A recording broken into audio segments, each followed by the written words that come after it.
Bom dia, meu nome é Ingrid, e ainda dando continuidade ao estudo sobre jejum, nós vamos falar sobre jejum sem resultado.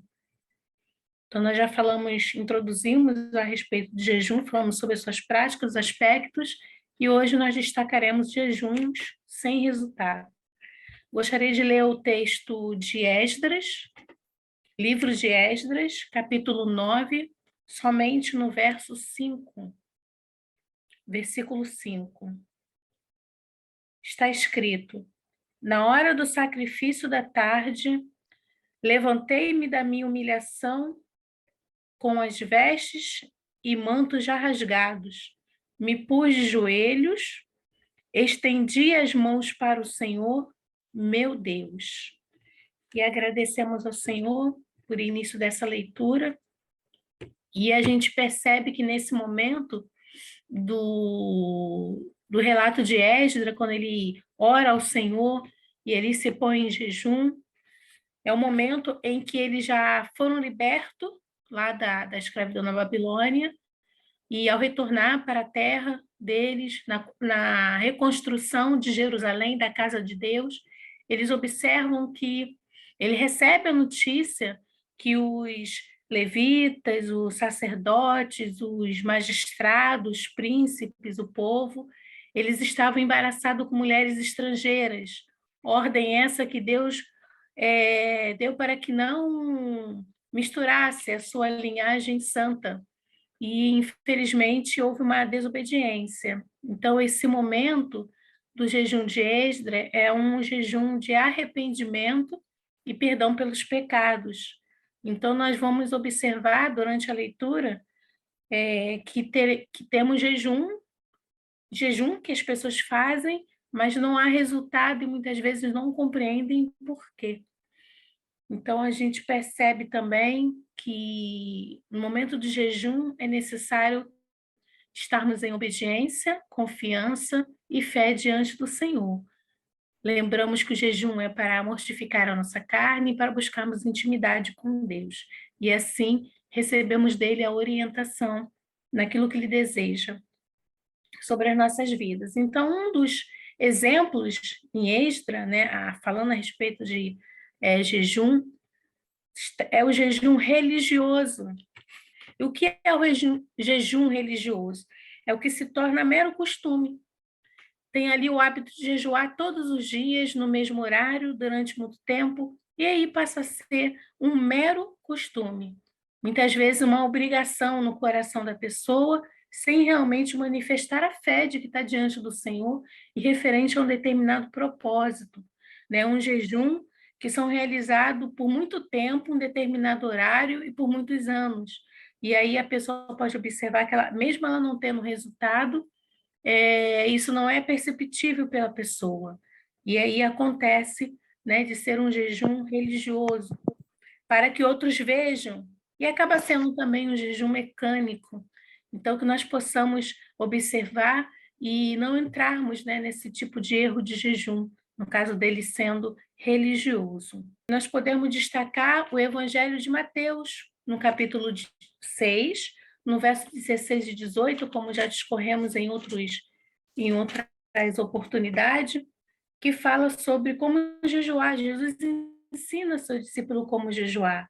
Então ele diz: quando jejuardes, não vos mostrei contristados como os hipócritas, porque desfiguram o rosto como a fim de parecer aos homens. Então, a pessoa que tem o hábito, a obrigação, ali aquela coisa de fazer todos os dias, no mesmo horário, sem propósito, sem fé, acaba sendo um jejum religioso. Posso destacar também um jejum que não tem um resultado, o jejum desequilibrado. O que é esse jejum desequilibrado? A pessoa ela acha que por muito jejuar, ela está agradando a Deus, mas não é pela quantidade, mas é pela qualidade do jejum, é pela disciplina, é pela observância da palavra, na sua meditação, tendo o equilíbrio desse jejum, né? E muitos jejuam, né, por muito tempo, mas não se observa ali a qualidade do jejum que está sendo oferecido ao Senhor, que também acaba sendo sem fé, acabam achando que chega um momento que a pessoa percebe que o seu jejum não é válido, e aí repete novamente, aí repete mais uma vez, até sentir que Deus aceitou aquele jejum. Então, acaba sendo um jejum desequilibrado. E a gente também traz como destaque o Evangelho de Mateus, capítulo 6, no verso 7 e no verso 8, que está escrito: E orando, não useis de vãs repetições como os gentios, porque presume que pelo muito falar serão ouvidos. Então, por falta da compreensão de um jejum correto diante do Senhor, as pessoas jejuam repetidamente e aí acaba sendo algo realmente desequilibrado. Então, temos também aí o jejum mal intencionado, que não traz também resultado para a vida da pessoa. Então, para se chegar a Deus, é necessário se chegar com sinceridade, com o coração grato, com o coração entendido. Então, há pessoas que fazem um jejum mal intencionado. Aqueles que jejuam, infelizmente, para ver o mal das pessoas, né? Ali orando por perdas, até mesmo por sofrimento. E será que Deus aceita? É claro que não. Deus não aceita jejum desse jeito. E como destaque, nós vamos ler lá no livro de Isaías, no capítulo 58, no verso 4. Eis que jejuais para contendas e rixas, e para ferirdes com punho iníquo, jejuando, assim como hoje, não se fará ouvir a vossa voz no alto. Então, muitos às vezes estão enganados, está chegando diante de Deus com jejum mal intencionados. E a palavra já nos adverte no livro de Isaías que não serão ouvidos pelo Senhor. E um outro exemplo de jejum que não traz resultado é o jejum egoísta, né? Um jejum para solucionar os seus próprios problemas, para resolver as suas próprias dificuldades, né? É claro que nós temos que orar com esse objetivo durante o nosso jejum, examinando as escrituras, buscando a orientação de Deus, sim, com certeza, mas que nós possamos também acrescentar nesse período um coração intercessor, né? Um coração que intercede por vidas também que estão ali sofrendo, necessitadas, precisando de uma resposta, de uma orientação diante do Senhor. Muitos, às vezes, param para jejuar pensando em si mesmo, então acaba sendo um jejum egoísta. Mas o coração de Deus não é um coração egoísta. Ele veio para todos, ele veio para socorrer a todos, e a todos que se cheguem a Ele, a todos que se chegam a Ele, que o buscam. Então, o jejum egoísta, ele deve ser retirado do coração das pessoas, realizando o jejum com inteligência, né, com sabedoria. E aqui mesmo, no livro de Isaías, nos dá esse exemplo de um jejum egoísta, que está escrito em Isaías 58, do verso 5 ao verso 9, onde está escrito: Seria este jejum que escolhi, que o homem um dia aflija sua alma, inicie a sua cabeça como o junco e estenda debaixo de si pano de saco e cinza? Chamarias tu isto de jejum e dia aceitável ao Senhor? Porventura, não é este jejum que escolhi, que soltes as ligaduras da impiedade, desfaça as ataduras da servidão, deixes livres os oprimidos e despedaces todo jugo? Porventura, não é também que repartas o teu pão com o faminto e recolhas em casa os pobres desabrigados? E se vires o nu, o cubras e não te escondas do teu semelhante? Então romperá a tua luz como a alva, a tua cura brotará sem detença, a tua justiça irá adiante de ti, e a glória do Senhor será a tua retaguarda. Então clamarás e o Senhor te responderá, gritarás por socorro, e ele te dirá: Eis-me aqui. E assim, fala sobre um jejum que ele não é egoísta. E para finalizar esse versículo, no 9 fala: se tirares do meio de ti o jugo, o dedo de ameaça e o falar injurioso. Então precisamos aí, né, também nos atentar com o jejum egoísta, que nós não devemos estar pedindo somente para nós, preocupado com as nossas dificuldades, mas sim preocupado com o próximo. E temos ali um outro tipo de jejum que não tem resultado, que é o jejum em pecado. O jejum em pecado, ele bloqueia a eficácia do tempo que a pessoa dispensa ali para fazer o jejum diante do Senhor. Pois o jejum ele é uma oferta a Deus. Nós buscamos a intimidade do Senhor e devemos nos achegar a Ele com a certeza, a fé e a obediência, mortificando a nossa carne. Então, o jejum em pecado, ele só é válido com o propósito de abandonar a prática do pecado.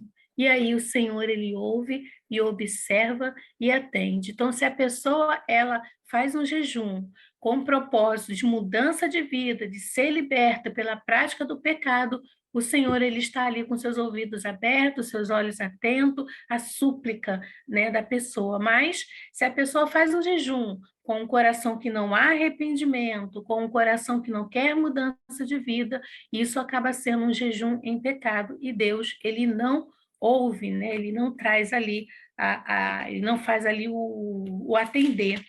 E o Senhor me trouxe a lembrança a respeito de exemplo do jejum em pecado, na epístola de Pedro, 1 Pedro, no capítulo 3, no verso 7, onde fala sobre uma vida exemplar cristã, né? Os deveres ali, especificamente como exemplo dos casados. Então, no verso 7 está escrito: maridos, vós igualmente vivei a vida comum do lar, com discernimento e tendo consideração para com as vossas mulheres, como parte mais frágil, tratai-a com dignidade, porque sois justamente herdeiros da mesma graça da vida, para que não se interrompa as vossas orações. Então, o marido ele tem ali como exemplo tratar bem, com dignidade, a sua esposa, para que as suas orações sejam ouvidas. Então, se o marido está no período de jejum, mas que possui ali uma prática, né, da humilhação da sua esposa, o não tratá-la com dignidade, não serão ouvidas, como diz o final desse versículo 7, para que não se interrompa as vossas orações. Então, nós temos aqui exemplo de jejuns que não trazem resultado, e às vezes as pessoas enganosamente acabam fazendo e por não receberem resultado se sentem frustradas, decepcionadas, né? Ou acaba sendo por obrigação e ali tem um entendimento errado, falando sobre o jejum religioso, o jejum desequilibrado, o mal intencionado, o egoísta e o jejum em pecado. Então nós temos que nos achegar a Deus com fé, com gratidão, com um coração confiante de que o Senhor está nos ouvindo, ciente, né, que nós não estamos em prática de pecado, e se algum de nós tropeçarmos, sabemos que devemos nos achegar a esse Deus, confessar os nossos pecados, nos arrependermos, deixarmos como Jesus orientou aquela mulher, né? E lembrando, lá na Epístola de Hebreus, no capítulo 11, no versículo 6, que ao chegarmos diante do Senhor, chegamos ali com confiança, onde está escrito: de fato, sem fé é impossível agradar a Deus, porquanto é necessário que aquele que se aproxima de Deus creia que ele existe e que se torna galardoador dos que o buscam. Então, quando nós realizamos um jejum, de acordo com a palavra do Senhor, um jejum bíblico, nós temos ali, sim, o alcançar, né, do Senhor. Nós buscamos a Deus e ele se torna galardoador de nós. Então, que nós possamos observar realmente esse período que nós fazemos o jejum com sabedoria e crendo, tendo fé de que aquilo que nós pedimos, o propósito que nós fazemos com o Senhor, nós receberemos ali o atender e o resultado. Assim, nós nos aproximamos mais de Deus e o Senhor derrama ali sobre nós o discernimento e permanecemos ali confiante, né, na presença do Senhor. Então, falamos aqui. Então, essa é a palavra desta manhã, que Deus os abençoe e que nós possamos andar em confiança com Deus, sabendo que Ele ouve as nossas petições e não andarmos ansiosos por coisa alguma, mas que possamos nos achegar a Deus, como nos lembra Filipenses capítulo 6, capítulo 4, versículo 6, que não devemos andar ansiosos, mas levar ao nosso Pai as nossas petições em oração, súplicas e ações de graças. E assim, confiantemente diante de Deus, nós caminhamos com Ele de fé em fé e de glória em glória. Pai, nós te agradecemos por essa breve palavra a respeito do jejum. Queremos andar em confiança e em fé diante de Ti, como nos lembra Hebreus, capítulo 11, que o Senhor é galardoador daqueles que o buscam. Queremos sim nos achegar a Ti para buscar mais intimidade, discernimento, orientação que vem de Ti, Pai amado. Por isso, Senhor, nós te agradecemos. Derrama sobre nós sabedoria, derrama sobre nós, Pai amado, um caminhar, examinando as Escrituras diante do Senhor e assim sermos fortalecidos dia após dia. E eu te agradeço em o nome de Jesus. Amém e amém.